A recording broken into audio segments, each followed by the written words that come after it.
Oo. Nato yung report, RadyoMaN Abi ang PNP. Yes.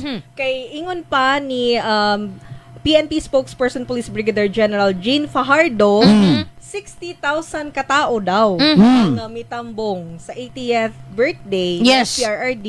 Nganong kani daw ang ilahang IHAP na tarong ba daw yun ning IHAP na pag kani nagkomento din nga si Richard siya fake news yan, dapat kulong yan. Grabe po. Kana mga kasama no kay of course wala po ta kabalo sa ang ano niya kay ingon pa niya diri umabot daw sa 200 rally ang na-monitor sa PNP sa managlahing lugar sa nasod. Unya pagkahuman, 60,000, mahigit 60,000 supporters ni FPRRD ang kanang Mitambong sa maong 80th birthday niya.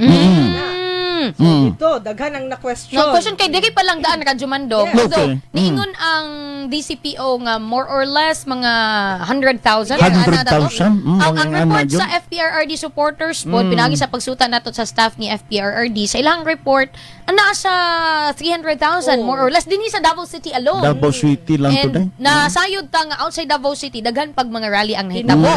Unya karon mo ingon ang PNP nga sa all over the Philippines dayto, ang nagkadaiyang parte sa naton 60,000. 60,000? Lang daw ang attendees. Moto nga niya na si Sasasot ba? O kining ilado po ning vlogger. PNP is bad at math. 60,000 attendees lang daw sa 200 events sa birthday ni PRRD. Davao City alone has over 60k attendees. Oh. Ampas na gani sa Davao. Sobra pa gani. Nampas 60k. Napagana ito iniingon po daw nga ang 60k daw bagya kasama. Yes. Itambong daw to tungod sa ayuda ni Basti og ni Pulong. Nisamot na yun ka. Mga taon ka, di ba, na ato yung mga biscuits nga... Nisamot na yun ka butbut. O mga pagkaon nga, naaday kanaganing naong ni FPRRD, o FPRD at 80. Kunya, klaro na sa kanang FPRRD supporters and staff po nila sa kampo ni FPRRD nga, kaya ba day natubutangan og stickers ang tanang biskwit o pagkaon din no nga para sa 100,000 kapin nga mga tao.